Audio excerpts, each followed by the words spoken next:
Hello viewers, कैसे हैं आप। उम्मीद करता हूं आप सबकी पढ़ाई अच्छी चल रही होगी। इस बार मैं फिर फाउंडेशन कोर्स से रिलेटेड एक नया वीडियो लेकर आया हूं।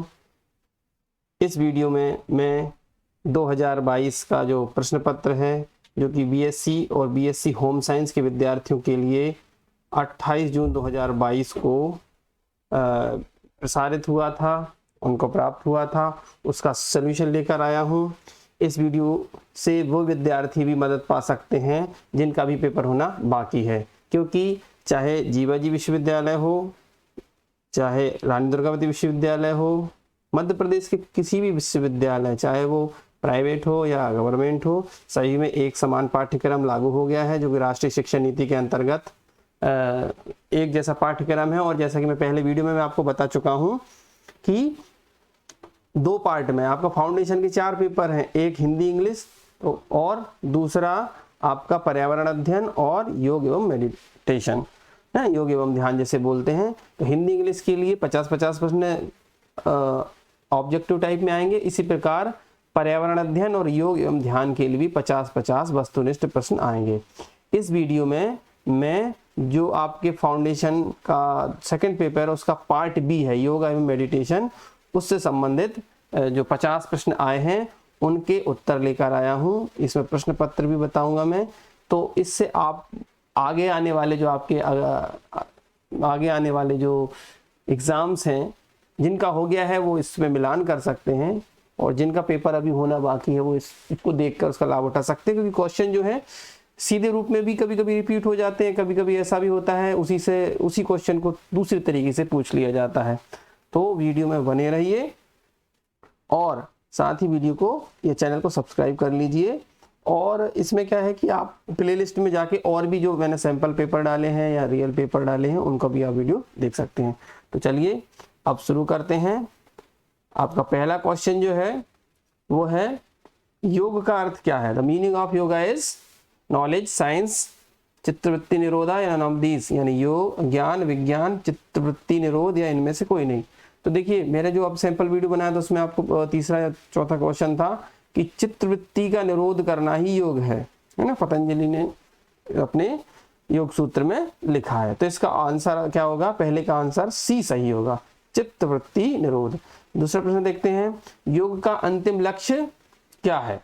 योग का अंतिम लक्ष्य क्या है, स्वास्थ्य, कैवल्य, सुख या इनमें से कोई नहीं। तो देखिए योग का उस वाले जो सैंपल वीडियोस में मैंने आपको बताया योग का अंतिम लक्ष्य मोक्ष है। तो देखिए मोक्ष को निर्वाण भी कहते हैं और कैवल्य भी कहते हैं, ठीक है। तो अंतिम लक्ष्य योग का है कैवल्य की प्राप्ति, यानी इसका आंसर बी सही होगा।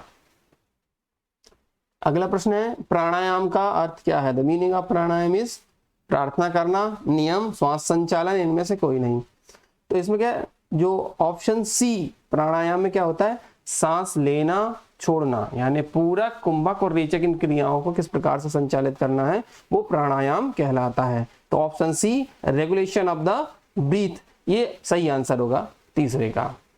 चौथे प्रश्न की ओर चलते हैं। चौथा प्रश्न है, योग का उद्देश्य है, इनमें से क्या है योग का उद्देश्य। मानसिक, ऑप्शन ए है शारीरिक स्वास्थ्य, मानसिक स्वास्थ्य, आध्यात्मिक स्वास्थ्य या उपरोक्त सभी। Physical health, mental health, spiritual health या ऑल द अबव। तो ज्यादातर केस में उपरोक्त सही होता है जब आपको पता नहीं हो, लेकिन आपको पता है योग करने से शरीर भी शुद्ध होता है, मन को शांति मिलती है, मेंटल हेल्थ अच्छी रहती है, स्ट्रेस कम होता है और ये आध्यात्म से भी हमें जोड़ता है। तो इसका चौथे का सही आंसर होगा डी, उपरोक्त सभी। पांचवें प्रश्न पर चलते हैं, कपालभाति। जो कपालभाति प्राणायाम है एक प्रकार का, कपालभाति संबंधित है किससे, आसन से, प्राणायाम से, षटकर्म से या ध्यान से, है ना। इस प्रश्न में ही मैंने आपको उत्तर दे दिया है। तो कपालभाति एक प्राणायाम है। तो इसका ऑप्शन पांचवे का ऑप्शन बी सही होगा, प्राणायाम। अगला प्रश्न है, जल नीति करने के बाद क्या करना चाहिए। जल नीति करने के बाद क्या करना चाहिए।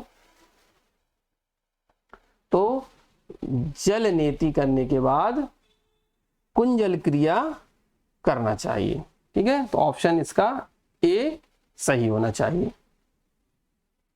प्रश्न सातवां है, प्राणायाम अभ्यास के दौरान पूरक, कुंभक और रेचक का अनुपात कितना होना चाहिए। ये बहुत महत्वपूर्ण क्वेश्चन है, ध्यान रखिएगा। तो इसका जो अनुपात है, जो रेशो है, इसका आंसर ए सही होगा। 1:4:2, यानी पूरक क्या होता है, पूरक में सांस को अंदर लिया जाता है, यानी 1 गुना अगर आप सांस ले रहे हैं तो 4 गुना तक उसे संभाले रखिए। कुंभक यानी सांस को रोक कर रखना, और रेचक यानी छोड़ना। तो उसके दूसरे अनुपात में, यानी जितनी आपने सांस ली है उससे, जितने समय आपने सांस ली है उससे दुगने समय में उसे छोड़िए। तो 1:4:2 इसका आंसर ए सही होगा। अगले प्रश्न पर चलते हैं। अगले प्रश्न देखते हैं। अगला प्रश्न है, इनमें से कौन सा आसन पेट के बल लेट कर किया जाता है? इनमें से कौन सा आसन पेट के बल लेट कर किया जाता है?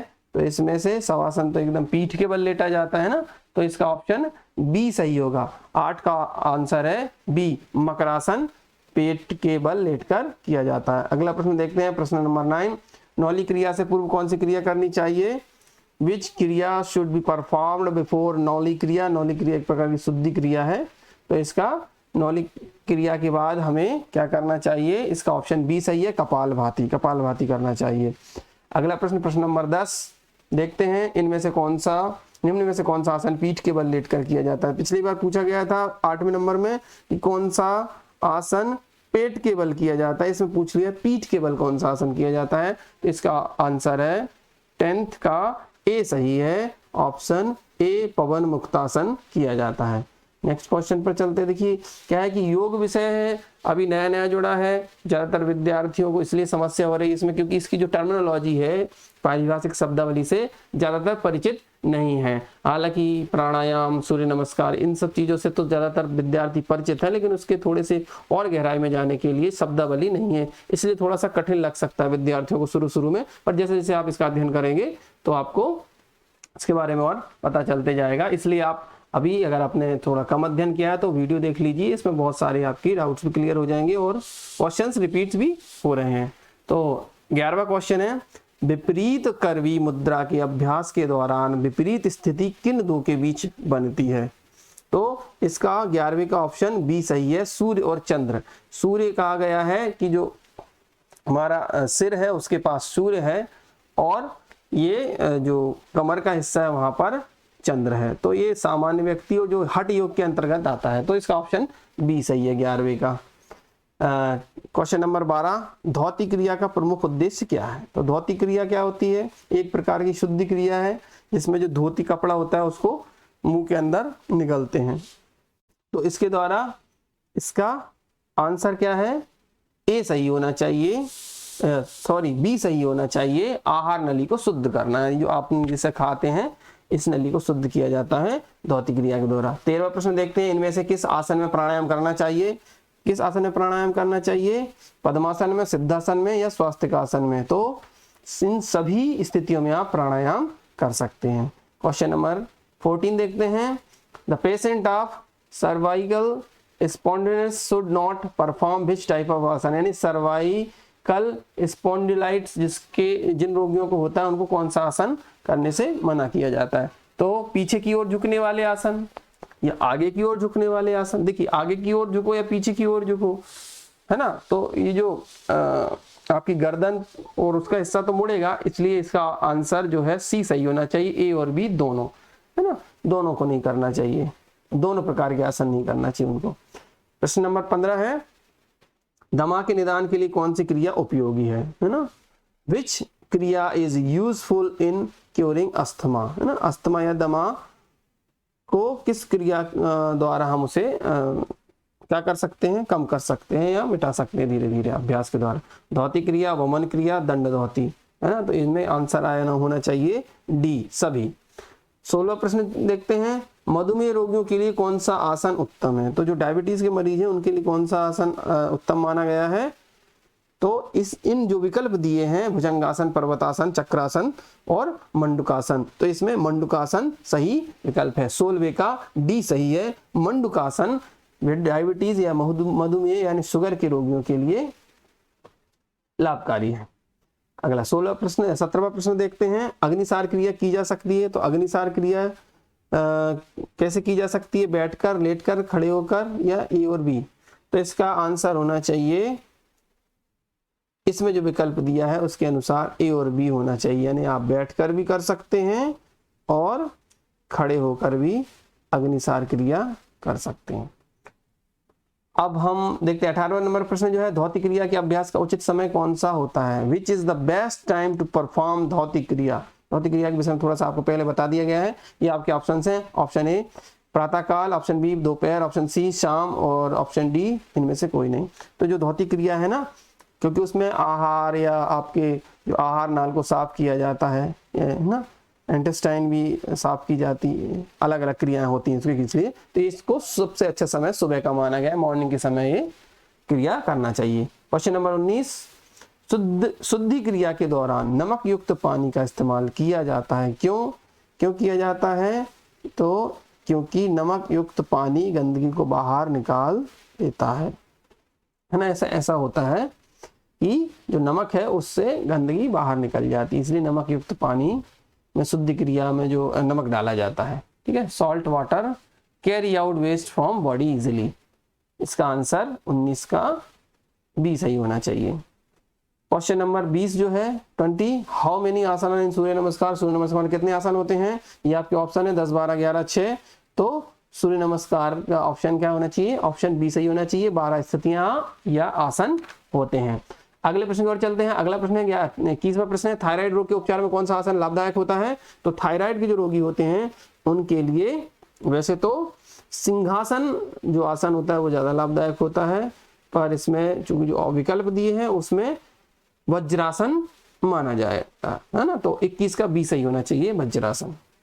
क्वेश्चन नंबर 22, कौन सी मुद्रा का अभ्यास मूल बंध लगाने में सहायक होता है ना। ये बंध होता है, मूल बंध होता है, जालंधर बंध होता है, ये विभिन्न प्रकार के बंध होते हैं। तो कौन सी मुद्रा होना चाहिए ऑप्शन के अनुसार? महामुद्रा, अश्विनी मुद्रा, खेचरी मुद्रा, इनमें से कोई नहीं।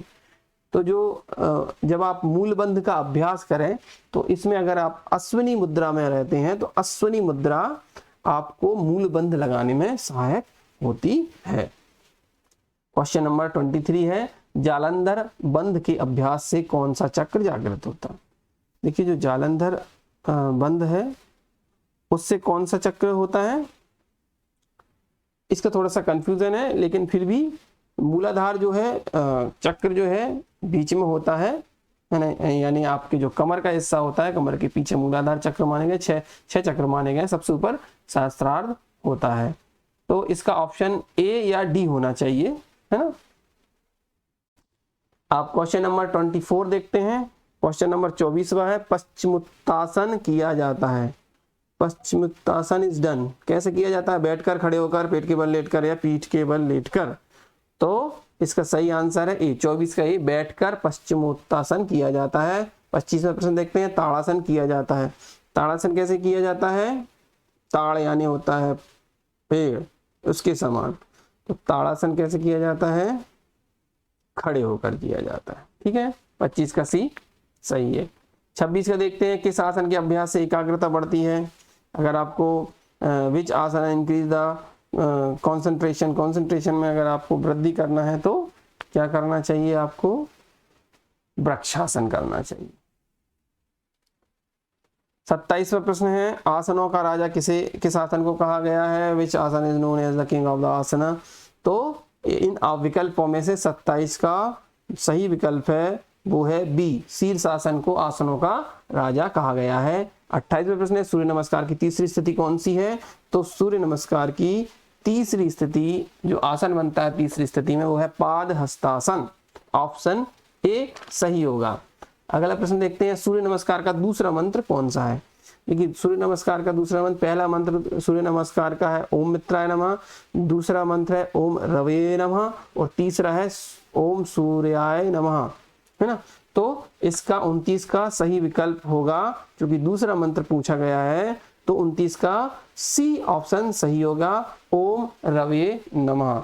आपको बता दें कि सूर्य नमस्कार की जो 12 स्थितियां होती है, 12 आसन होते हैं, उनके साथ सूर्य के 12 मंत्र उच्चारित किए जाते हैं, जो कि सूर्य के ही नाम है। जैसे सूर्य भी सूर्य का नाम है, मित्र भी सूर्य का नाम है, रवि यानी रवया भी, रवा यानी रवि यह सूर्य का नाम, इसके भास्कराय भी आता है। आप पूरे जो 12 मंत्र हैं। अगला प्रश्न देखते हैं, अगले प्रश्न पर चलते हैं। क्वेश्चन नंबर जो 30 है वो है, which pranayama helps in eliminating mental health, है ना, यानी तनाव को दूर रखने के लिए कौन सा प्राणायाम सबसे उत्तम माना गया है? तो जो दिए गए विकल्प हैं उनमें जो भस्त्रिका प्राणायाम है वो तनाव को दूर करने के लिए उत्तम माना गया है। कहीं कहीं पर आपको भ्रामरी भी मिलेगा।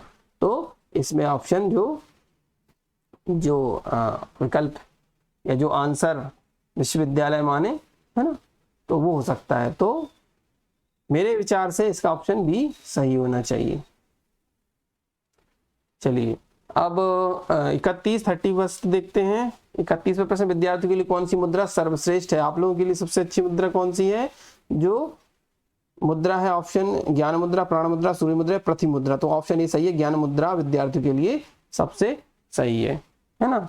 और ये मुद्रा कैसे होती है, इसी में आगे आंसर भी दिया हुआ है। 32वां प्रश्न पूछा गया है कि जो तर्जनी यानी जो आपकी इंडेक्स फिंगर है और जो आपका थंब यानी अंगूठा है, इन दोनों को मिला के जो मुद्रा बनाई जाती है उसको कहते हैं कौन सी मुद्रा? उसको कहते हैं ज्ञान मुद्रा, है ना। तो 31 और 32, अगर आपको 31वां प्रश्न आता है तो 32 का आप आंसर कर देंगे। चलिए अगला 33वें प्रश्न पर चलते हैं। 33वें प्रश्न देखते हैं, शीतली प्राणायाम के लाभ है। इनमें से क्या है शीतली प्राणायाम का लाभ?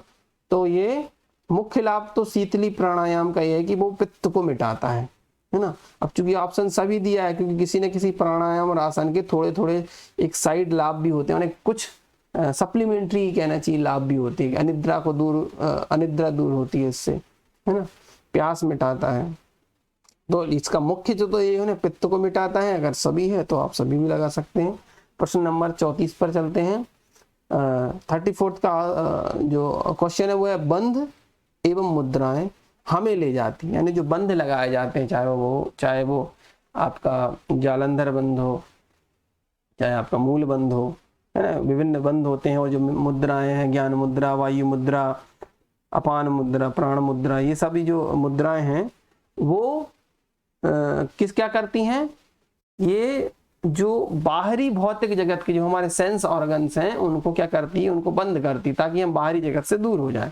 तो ये हमें आंतरिक ओर ले जाती है। तो इसका ऑप्शन बी सही होगा, आध्यात्मिक जगत की ओर। तो इसका भौतिक जगत नहीं होगा, तो ऑप्शन बी सही है 34 का, आध्यात्मिक जगत की ओर हमें ले जाती बंध और मुद्राएं। क्वेश्चन नंबर 35 है, वायु विकार वाले व्यक्तियों के लिए कौन सा आसन उत्तम है? सबसे अच्छा आसन वायु विकार वालों के लिए पवन मुक्त आसन। इससे पवन मुक्त हो जाती, अपान वायु शरीर से बाहर चली जाती है। 36वां प्रश्न है, शुद्धि क्रियाओं के कितने प्रकार हैं? हाउ मेनी टाइप्स ऑफ शुद्धि क्रियाएं? तो शुद्धि क्रियाएं 6 प्रकार की मानी गई हैं। अगले प्रश्न देखते हैं। 37वें प्रश्न का उत्तर है, निम्न में से कौन से योग के आदि वक्ता माने गए, यानी प्रथम वक्ता माने गए? जैसे तो अगर आप अल्टीमेटली इसमें ऑप्शन होता कि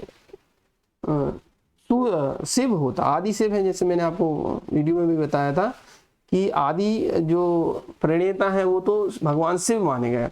अब चूंकि यहाँ शिव ऑप्शन नहीं है तो यहाँ ऑप्शन डी आएगा, हिरण्यगर्भ। याद रखना, हिरण्यगर्भ सूर्य का भी एक नाम है और सूर्य से हमें ऊर्जा मिलती है पृथ्वी पर। 38वां प्रश्न है, योग सूत्र के रचयिता कौन है? तो योग सूत्र के रचयिता महर्षि पतंजलि हैं। तो 38 का सी सही होगा। 39वां प्रश्न, हठ योग के अंग हैं। हठ योग के अंग देखिए, ऑप्शन इसमें 4 भी हो सकता है और 7 भी है। तो ऑप्शन इसमें 7 नहीं है, तो इसलिए ऑप्शन इसका 4 माना जाएगा। जो स्वामी स्वात्माराम हैं उन्होंने हठ योग के 4 अंग बताए हैं और जो ऋषि गण हैं उनके अनुसार हठ योग के 7 अंग हैं। क्योंकि अब इसमें ये 7 अंग नहीं दिए हैं विकल्प में, तो इसका 39 का बी सही होना चाहिए, 4 अंग। जलनेति अंग है। जो जलनेति किससे संबंधित है? जलनेति से पार्ट ऑफ किसका अंग है? जलनेति शुद्धि क्रियाओं का, है ना। धौती, नेति, ये शुद्धि क्रिया है। 41 प्रश्न देखते हैं, सूर्य नमस्कार की 5वीं स्थिति कौन सी बनती है? जो सूर्य नमस्कार किया जाता है तो उसमें 5वीं स्थिति बनती है पर्वतासन की। ऑप्शन सी सही है। 42 में सूर्य नमस्कार का पहला मंत्र कौन सा है? इसका आंसर मैं उधर दे चुका हूं, तो आप बताइए 42वें का आंसर होगा कौन सा? Option C. सूर्य नमस्कार शुरू होता है ओम मित्राय नमः, है ना। ओम सूर्याय नमः पहला विकल्प, तीसरा जो मंत्र है ओम रवे नमः दूसरा है, जो अभी हमने क्वेश्चन बताया था, और जो अंतिम डी दिया है ओम भानवे नमः वो चौथा मंत्र है। तो तीसरा मंत्र और पहला मंत्र कौन सा है? 42 का सी सही है, ओम मित्राय नमः। सूर्य नमस्कार में कितनी स्थितियां मानी गई हैं? तो सूर्य नमस्कार की 12 स्थितियां होती हैं। ऑप्शन ए सही है। आपने अगर सैंपल पेपर लगाया होगा योग का, जिन्होंने एग्जाम दिया है, तो इसमें से कुछ क्वेश्चन सीधे सीधे पूछे गए हैं, और जिनका भी एग्जाम है वो भी इस वीडियो को देख लें। और भी वीडियो आप प्ले लिस्ट में जाके देख सकते हैं। 44वां प्रश्न है, कौन सा प्राणायाम कफ रोगों के लिए उत्तम नहीं है? Which pranayama is not suitable for kapha diseases. 44 का क्या है? शीतली। शीतली प्राणायाम कफ रोगियों के लिए उत्तम नहीं है, और इसको ठंड में भी करने, जब सर्दियां होती हैं तब इसको मना किया जाता है। और शीतली प्राणायाम हमेशा जहाँ शुद्ध वायु हो वहीं पर करना चाहिए, क्योंकि इसमें क्या होता है, मुंह से सांस ली जाती है तो मुंह में तो फिल्टर होता नहीं, नाक में तो हमारे बाल होते हैं, तो फिल्टर होके फेफड़ों में जो भी हवा वायु जाती है वो अंदर जाती है, पर मुंह में कोई फिल्टर नहीं होता है, इसलिए मुंह से सांस लेने के लिए हमेशा मना किया जाता है। 45वें प्रश्न की ओर चलते हैं। 45वां, भ्रामरी प्राणायाम में पूरक किया जाता है। भ्रामरी प्राणायाम में पूरक किया जाता है। देखिए पूरक क्या होता है? पूरक मैंने आपको बताया था, पूरक होता है सांस लेने की क्रिया। कुंभक यानी उसको सांस को रोकना, और रेचक यानी सांस को छोड़ना। तो पूरक पूछा गया है, तो भ्रामरी प्राणायाम में पूरक किया जाता है यानी सांस ली जाती है। तो ऑप्शन सी सही होगा, दोनों नासिका से, है ना, जो दोनों नासिका के छिद्र हैं उनसे सांस ली जाती है। 46वां प्रश्न है, पूरक का अर्थ क्या है? पूरक का अर्थ क्या होना चाहिए? अभी इसका मैंने आंसर फिर दे दिया आपको, तो ऑप्शन ए सही होगा, श्वास लेना पूरक हो, श्वास छोड़ना तो क्या हो जाएगा? रेचक हो जाएगा, रोक कर रखना कुंभक हो जाएगा। ठीक है, तो पूरक का अर्थ क्या है? श्वास लेना। 47वां प्रश्न है, कुंभक में कौन से बंध लगाए जाते हैं? कुंभक में कौन से बंध लगाए जाते हैं? जालंधर बंध, मूल बंध, उड्डयन बंध। मूल बंध सबसे नीचे लगता है, फिर जालंधर बंध लगता है, फिर ऊपर सबसे ठुड्डी के पास उड्डयन बंध लगता है। तो ये कुंभक जब हम सांस रोकते हैं तो तीनों बंध लगाए जाते हैं। तो ये इसका 47 का आंसर डी सही होगा, उपरोक्त सभी। 48 क्वेश्चन है, हलासन के बाद कौन सा आसन करना चाहिए? तो हलासन के बाद मत्स्यासन करना चाहिए। ठीक है, ऑप्शन ए। 48 का ऑप्शन ए सही है, या सही होना चाहिए। 49, इनमें से कौन सा षट कर्म का अंग नहीं है? जो षट कर्म की क्रिया है, ये त्राटक, धौती, नेति, नौली, ये क्रियाएं हैं। इसमें उड्डयन क्या है? उड्डयन क्या है? षट कर्म नहीं है, वो क्या है? एक प्रकार का बंध है, जिसकी हमने अभी चर्चा की थोड़ी देर पहले। कौन से प्रश्न में? हमने 47वें प्रश्न में इसकी चर्चा की थी। तो इसका 49 का ऑप्शन डी सही होगा। आखिरी प्रश्न है, अष्टांग योग के रचयिता कौन है? तो अष्टांग योग के रचयिता कौन है? ऑप्शन बी, महर्षि पतंजलि अष्टांग योग के रचयिता हैं। यहाँ पर वीडियो समाप्त होती है। अब आप चैनल की जो प्लेलिस्ट है मेरे चैनल में जाकर देखिए, उससे संबंधित और भी करंट ईयर के भी क्वेश्चन पेपर डले हुए हैं, उनके सॉल्व हैं, और कुछ सैंपल पेपर भी हैं। फाउंडेशन से रिलेटेड हिंदी भी है, इंग्लिश भी है, पर्यावरण भी डले हुए हैं, और योग एवं ध्यान के भी पेपर डले हुए हैं। और बहुत जल्दी मैं आगे भी जो भी पेपर होते जा रहे हैं मैं इस चैनल पर डालूंगा, इसलिए चैनल से जुड़े रहिए। Thank you for watching.